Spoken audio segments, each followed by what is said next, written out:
Olá, meu nome é Giovana Santos Ribeiro e eu faço parte do projeto Olhos no Futuro com o subprojeto Comunicação como Ferramenta de Transformação. Que a ideia é levar um projeto de educomunicação para a escola que tem a intenção de instruir os alunos do primeiro ano do ensino médio sobre os meios de comunicação no Brasil, a divulgação da informação e a importância da busca pela verdade e fonte original dos fatos. E com isso também formar produtores, então, além de leitores ativos, então, consumidores de conteúdo, de informação, mais importados com a verdade, mais interessados em buscar o que é real, o que não é, fazer com que os alunos se tornem também produtores de conteúdo, não só consumidores de conteúdo. Eu tenho as oficinas que eu vou oferecer, elas têm mais ou menos 4 grandes tópicos. O primeiro é falar sobre essa introdução de fake news e qual é o papel da comunicação, como que a gente pode buscar a verdade, o porquê é tão importante buscar a verdade, quais são os malefícios de uma fake news, de uma notícia falsa, entender todo o contexto que elas surgiram e como se portar em relação a elas.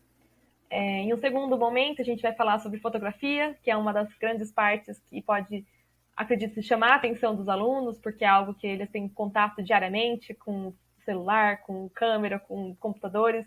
A gente está sempre tirando fotos a partir de um momento, depois que os celulares, principalmente os smarts, não é smarts, smartphones, eles começaram a ficar mais famosos, todos viramos potenciais fotógrafos.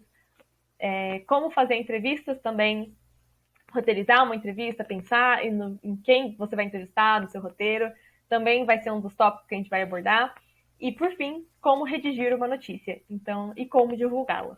São esses os grandes tópicos das minhas oficinas, e eu vou detalhar eles agora. Fake news, a gente vai falar sobre todo esse contexto histórico que eu já comentei, mas eu trouxe aqui 2 sites que são muito interessantes e já me adiantar com eles, porque é sempre bom a gente ter essas notícias o quanto antes, que são sites de checagem de fatos. Então, as notícias mais famosas do momento, ou correntes até de WhatsApp, esses sites, eles pegam elas e eles vão analisar. Então, eles fazem todo um passo a passo de como checar aqueles dados, eles vão atrás da fonte e nos dão dicas, instrumentam, né, a população, instrumentam os leitores a identificar essas notícias falsas, esses vídeos falsos com uma facilidade maior. Então, a gente tem aqui 2 exemplos que eu coloquei. Um é de um suposto tweet do Boulos falando que ele colocaria moradores de rua em casas com quartos vagos. E isso não é verdade, porque a gente consegue ver pelo nome do usuário dele, que não é o usuário certo, ele não está verificado no Twitter. E tem alguns outros fatos que a gente pode conferir para notar que não é uma notícia verdadeira, que não é um tweet verdadeiro.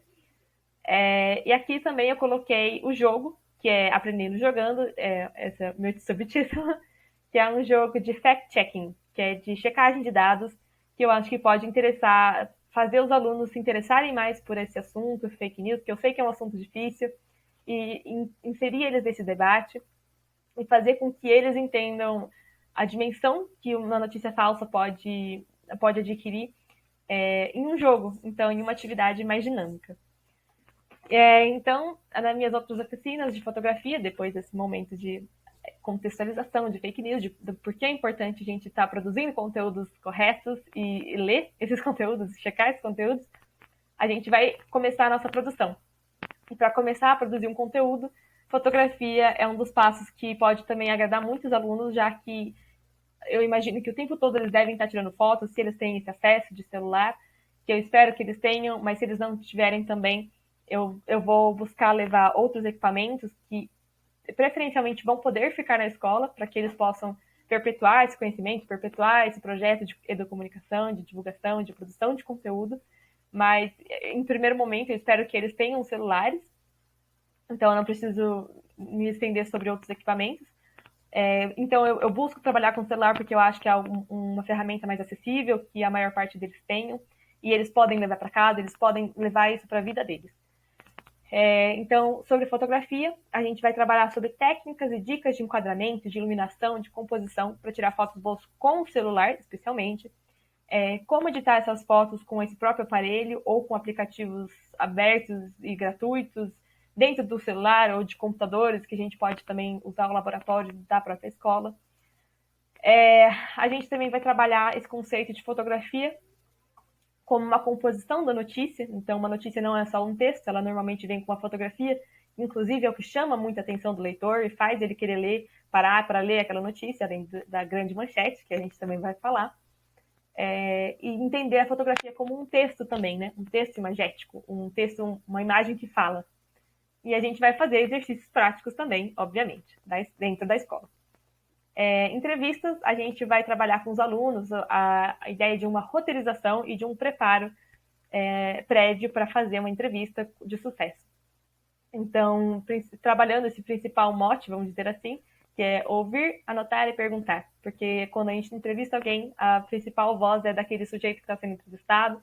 Então, mas também não entender ele como um humano, uma pessoa que pode cometer erros, que pode errar em alguma fala. Então, estar sempre checando também tudo que a gente ouve. E efetivamente, no final, redigir a notícia. Então, depois que a gente tem todo o material pronto, a fotografia, a verificação de fatos, um estudo prévio sobre aquela entrevista, sobre aquele dado que está sendo entrevistado ou sendo noticiado, a ideia é que os alunos redigam as notícias junto com os professores, com supervisão dos professores de redação, naquele formato que a gente está acostumado, sobre os acontecimentos da escola e divulguem essas notícias nas redes sociais que eles mais usam, com o perfil de o provisório nome Jornal da Telêmaco. Os resultados esperados são tornar os alunos leitores ativos, comunicadores preocupados com a verdade, perpetuar os conhecimentos das minhas oficinas e de outras oficinas pela comunicação, então pela documentação de tudo isso, fazer com que os alunos ensinem outros alunos, então pode ser fotografia, pode ser texto, pode ser alguns desses tópicos, e fazer uma comunidade mais integrada. E a minha sugestão de jogo é essa daqui. Eu tive que correr um pouquinho porque o tempo é curto. Então, a ideia é que vocês me digam qual é a notícia verdadeira. Então, se tiver uma enquete, por favor, votem se é a notícia 1. João Dória, do PSDB, vai voltar com uma máscara com a bandeira da China. Notícia 2. Eleitores com mais de 60 anos têm voto facultativo em 2020. A notícia 3. Cerca de 20% da população internada em São Paulo é de fora da capital. Notícia 4. Cloroquina e hidroxicloroquina foram aprovadas pelo FDA, Agência Sanitária Americana, para uso em casos específicos de Covid-19. Então, a opção verdadeira é só a 3. O resto são notícias falsas. E eu coloquei também os links aos fatos, que é aquele site, o segundo site de checagem de dados, de fatos. Então, vocês podem dar uma olhada. Eu escolhi colocar só esses links dos próprios sites para mostrar como é fácil também achar algumas informações do mesmo lugar. Eu não posso me estender muito mais, eu já passei um pouquinho do meu tempo, mas eu só queria agradecer por todos e também sugerir que, caso vocês tenham alguma dúvida, alguma sugestão, entrem em contato comigo. Qualquer coisa, eu também estou à disposição. Muito obrigada. Tchau, tchau.